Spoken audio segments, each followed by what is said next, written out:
Well, in the spirit of honesty, we did this once. We did this once before. We did. I like we're a little closer and crops out my beer gut on mine. And mine, Yours. That's good. So we did this, and then I found out the audio's all fucked up. Guess we can say the F word. I didn't Fuck yeah, we ask. can. Fuck yeah, we can. So we're doing this again for everybody. So it's gonna be almost as cool. It'll be as cool. We'll figure it out. We'll make it fucking happen. Hey, check these out. These are sewing machines behind us. Could they be Terminators? They could be Autobots. Much like the Transformers. It's even funnier the second time around. This fucking feels like we've done this before. This deja vu shit. I didn't get prepped on any of the questions. Not at all. And I didn't. Not at all. The first time we went through this. I like this. I like this one better already. I do too, yeah. Okay, explain to it the Goodwerks name. Where did that come from? So Goodwerks, it was originally going to be called Threadworks, and one of the things is I was talking to DS, who you know, who's an absolute fucking freak of nature, super good dude, and he has like his brain and his body work on like a different level than anyone, and I think he's like a fucking cyborg. Oh yeah, right. And I was talking to him about the idea. I do work with him a little bit. I've been making the AMRAPs for Ruck Rap for him. And so I was kind of like talking about this business idea that I had. And I was like, oh yeah, I'm thinking of like calling it like Stitchworks or Threadworks or whatever. He was like, bro, he's like, look at your hand. And man, it's got good on it. Got the good on it. He's like, call it Goodwerks. I like that. And it was fitting because I really want to use Goodwerks as like a conduit to do good works. Like, people who have been following and who have purchased from me know that I do raffles. I donate. Like recently, I just donated 6 boogie bags to the therapeutic recreational group.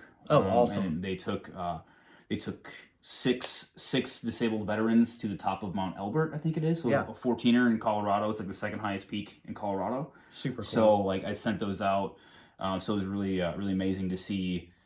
My boogie bags on these guys. Oh yeah. Who like guys and gals who summited this mountain. Right. So like that was a really special thing to me. For sure. So I want to make sure that I've received a lot of support. So I want to make sure that I take that and I transmute it into other support for other people. That's awesome. In areas that I care about. Heck yeah. And that goes in with building that community and absolutely 100%. And doing good works, which I like. Correct. Side note, DS. Holy shit. That's a fit dude. And he's nice. He is nice. Almost as pretty as me, DS. Just so you know. I don't know. How did you get into like making products? Like making the boogie bags and the filled pouches or our pocket pouches. Pocket pouches. We know your history. Pocket bags. So I've always loved EDC stuff. I love backpacks and carry stuff, and I love guns and knives and all the fun things. And I get things and I look at them and I analyze them and I'm kind of critical of the items that I buy. So I look at something and I go, this could be better, this could be better, this could be better. So 2020 happened, and my photo business. I've been a photographer for a decade, like a professional, like working as mainly a journalist.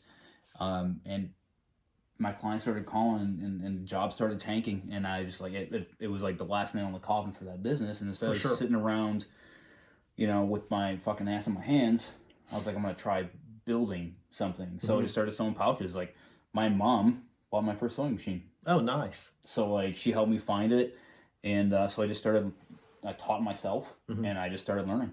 And you're saying your mom has a sewing background, or my mom has.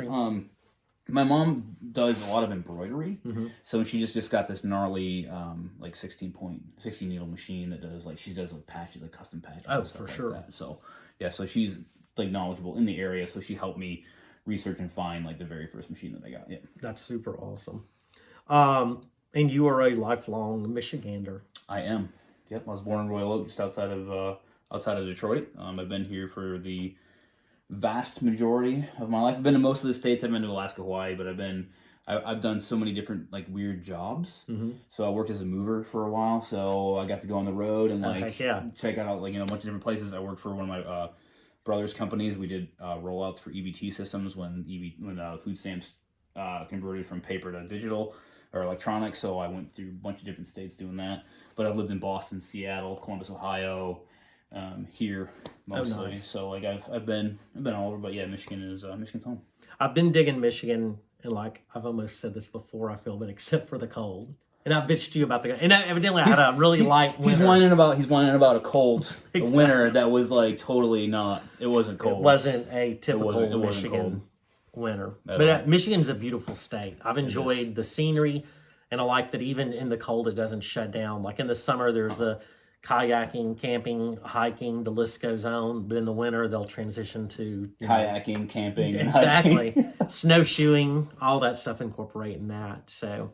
We're also doing this again live on Instagram. Yeah, so if the folks that are here hanging out with us again, they're going to hear all the same shit. Exactly. I think we're doing better. We might be. We're doing a little... And what temperature do you get cold at if it's a wet environment? A wet environment? Yes. Say the wind is... How wet are you talking, Bomber? Let's say... I'll tell you what, I went and I shadowed the DC, the Great Raid event in DC. And that was in January, and it wasn't cold for sure. But like the middle of the night, like it started snowing, and it got probably got like low 20s, I think. And then the next day, I did the light event, and it was like drizzling, but it was like 30, and I got both my jackets soaked through. Oh yeah. So that was pretty cold, but like bone cracking for me. Usually, like when I actually have to think about how cold it is when my nose hair freezes. Oh yeah. So that's cold. Stuff. Yeah, yep. Yeah. When I breathe in through my nose and the nose hair freezes, that's cold. Sure. Yeah. I have to get a Michigan cold weather hat, like a Stormy Cromer, I guess. Did I say that correctly? Yeah. I think that's the first time. I have a Stormy Cromer beer koozie. Heck yeah. They're nice. Well, we're not talking about Tiger Strike or Brushstroke. Not gonna do that. What's the next product on the list as far as new products for you? So my current, so I just dropped the Boogie Bag Light, which is my newest thing. When I say just dropped, I mean like Thursday. Yeah. Like it was really recent. So I really want to get an EDC pack built. For sure. I was hoping to have that done before Christmas this year, but I don't know what the reality of that is being able to like prototype and build and assemble one, because it's like I'm a one-man show. Like I do everything from top to bottom. So being able to build that, like I'm not sure what the reality of that is before the holiday, but that's really going to be my next main focus. I gotcha. As far as your plans, when you do expand like that, does it come more organically or naturally, or is it like a need someone has, or is it just like, oh, this would be cool, or is there like a list you have and that you'll progress to do builds? It's not so much like you can find something, like there's so much stuff out there that you can find what you want, like that'll fit your needs to an extent. So for me, it's just kind of like, okay, like this is what I want to fix in something that already exists. Like this is a requirement of a product that I want to build, so I have to fulfill like my needs. I'm not looking for filling someone else's needs, because they can find something. Heck yeah. And sometimes it does come organically. I also have a lot of people who are like, hey man, you should make this and make that, and it's like bro, I gotta make the shit that I gotta, like, it's already like here. Like, I have a sketchbook, and I'll sit and I'll sketch stuff out, like any ideas that come to mind. But yeah, it's just kind of what comes to mind, and just kind of playing off of other stuff that I have or have had, and just trying to build on that and make my own version of it, because nothing's new. Oh heck yeah! And you're still taking photos? Ish. The photography business it didn't kind of taper off, like it just fucking flatlined. Oh yeah. So now I just go take photos for people that I give a shit about. Heck yeah. So, and then I actually just got back from Ocean City, Maryland. There was an event out there. Oh, sweet. And I went out with the crew at Steel City Rock Club. Oh, nice. Is, Steel City has become very, very close to my heart, and I'm very, they're very endearing. That's what I like to. Heck yeah. they've really helped. They've really helped Goodwerks They've helped Goodwerks like build. Oh, for sure. And that crew has been influential in my business. So like when how this relates is I went out to shoot that event because they were there. Heck yeah. Like that's there's no fucking mystery behind it. For sure. Like they support Goodwerks. I went out there. I made photos because they were there. Oh, heck yeah. And the entire time, like, we were rolling, 8 or 9 deep. Mm-hmm. Every single fucking person had a boogie bag on. Oh, that's awesome. And like it was like a fucking. The entire weekend was like a dream state. For sure. For me, like it was just like this weird, like, like driving home was like the longest fucking wake up call I've ever had in my life. Yeah. So it was just like a really kind of phenomenal thing. And that's kind of like super convoluted, but I wanted to make sure that I touched on the fact that the community that is built around and in Goodwerks is crucial for sure for my business and for this business, because without them, this business would be nothing. Yeah, it's that Goodwerks family that you're starting with, and they're like the core of it, and it's expanding out to other folks and groups. And to be like really, to be fucking frank, like this weekend felt like I was with family. Oh yeah. Like, and it was just like it's just everybody's tight knit. We are who we are, and like it just fucking gels. So like that's really important, and it's really important that Goodwerks recognizes that, and that I recognize that. Like I know that without them, for sure, this wouldn't be. That's good to hear. I know a couple of those folks. They're awesome people. Is your bacon the best bacon I've ever had in my life? Talk about that another day. Yes. All right. I have a bonus question. Okay. What is your favorite product or products that you've made, or the one that you're like, okay, this is going to be the favorite? So this is what I just spoke about was kind of what we the first time around. So the product is the boogie bag. Yeah. Like one, I mean it's completely like I said initially, like I'm a huge fan of EDC.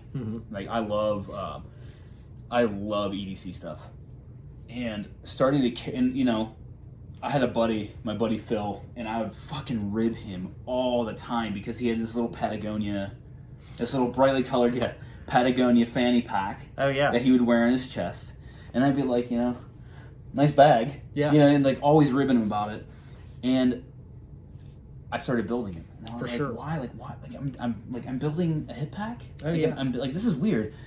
It's completely changed how I carry. Yeah. Like everything. Like it's really nice because I lost like 5 pounds in my pants. Yeah. And it gives you like so much mobility. It's like super easily accessible. You can take it anywhere. You have like a really solid like set of support tools if you need or want them. Like they're a really good way to transport the things that you might need, especially if you have the mindset of like preparation. For sure. And availability of tools and stuff like that. So Heck yeah. Definitely the boogie bag for that reason, but also like I said before, like walking down the boardwalk in Ocean City with like 8 other people or 9 other people that all like are all strapped up with boogie bags was like, it was absolutely fucking surreal. Like for sure. I like we were all chilling on the beach and we had like a fucking pile. Sorry, somebody's calling me. I need to stop calling me. We had like a fucking pile of boogie bags on the beach. Oh yeah. Like it was just like it was like dream state. That's like, awesome. And there's gonna be like there were memories made last weekend that I will never fucking forget. Oh, for sure. And without Steel City and without Goodwerks, that wouldn't happen. Oh yeah. So I like one of the things like I do like because I've got one of those little multicolored over there, little tiny ones. But I like even when traveling with one of those, you have your passport, wallet, everything right there instead of digging through your pockets or a card. Because I mean, a passport's not easy just to shove in a pocket. And you don't want to get it all bent up and they work out crusty for sure. They work out of your pockets too. So Heck having yeah. like a secured compartment to keep stuff in is super beneficial. And it's good, like going through too. You can just throw the whole thing in the little box that goes through X-ray, and then you've got then you're good to nothing go. else Super for easy. sure. Yeah. Man, we're gonna do some quick fires real quick. Semi-quick fire. Semi-quick fire. Glock or Colt? clock. This one was a surprise to me because I missed it in the previous one that we didn't get audio on, or didn't get quality audio. Sounded like we were in a corn shucker. It sounded like somebody put us in like a fucking plastic PVC tube and was like smacking exactly, the tube. Yeah. Which was annoying. Plastic PVC is kind of redundant, right? I always say when I order constantly at a bar, I'm like, I want Tito's and vodka because I like Tito's and cranberry. And I don't know why I've gotten in this habit of saying Tito's and vodka. And there you go. So you want Tito's? You want a double? They're like, what do you want? I'm like, I'm sorry, I'm old. We know that. Canon or Nikon? Sony. I didn't even think about Sony. I feel bad. Yep. 9mm 45. 9mm. 9mm or 380. 9mm. 9mm or 9mm. Okay. And this is more. This question is kind of like, it's probably to you like it is to me when anytime I'm from Louisiana, they're like, New Orleans. I'm like, man, I'm closer to freaking Dallas. But I know everyone, when they think of Michigan, they're like, Detroit. Eminem or Kid Rock? Neither. So the only saving grace between the two of them would be that Kid Rock does a lot of charity work. Yeah. So I think that if I had to choose them as a human, it would be Kid Rock, but I love peanut M&Ms. So I think I touched this, but Eminem invented peanut M&Ms. Penis M&Ms. Penis M&Ms. Yeah. One thing. Okay, I love old school Eminem. Mm-hmm. Think he's awesome, but where Kid Rock has grown as a musician and what he's done, and like you say with the charity work and stuff. Like at first, like it was like I don't know what he was doing. It was whatever the that's good. Fuck it is. Yeah. I was like, that's freaking cool. Yeah. He's doing that, and he's fucking doing the techniques. And then said last time I saw him in concert, he plays like every instrument. He's like Prince to show like I can do all this. I just have them here to help out or whatever. I'm kind of surprised you've actually spent money to go see him. Yeah. Metal or rap? Metal. See, you're pigeonholing me though. Oh yeah. Because I listen to so much different stuff. Like I listen to both metal and rap. So it's and I like 9 times out of 10 in the garage it's old school country. Dude, I've been listening to a lot of ZZ Top. Oh yeah, lately. Rest in peace. Rest in peace, Billy. Yeah. It was Dusty. It was Dusty that Dusty. passed, right? I mean, Dusty. Yeah. Yeah, I've been listening to a lot of ZZ Top lately. I got turned on to some new tunes this weekend. Heck yeah. So been listening to that a lot in the workshop. And let's see what else I've been listening to. Gojira a lot lately. Their new album is fucking phenomenal. There's a lot of like Austin, Texas area and Dallas area, like this new genre of kind of outlaw country, but these young that it's really. Like you talking about like Wheeler Walker? Good. Yeah. Okay. Stuff like that's just absolutely amazing. And hey, I love old school country. Oh yeah, for sure. And I love like the old school like the like Texas swing, like if Bob Wills going. It's so that like never goes out of style. It's because it's classic. For sure. What's your favorite knife brand?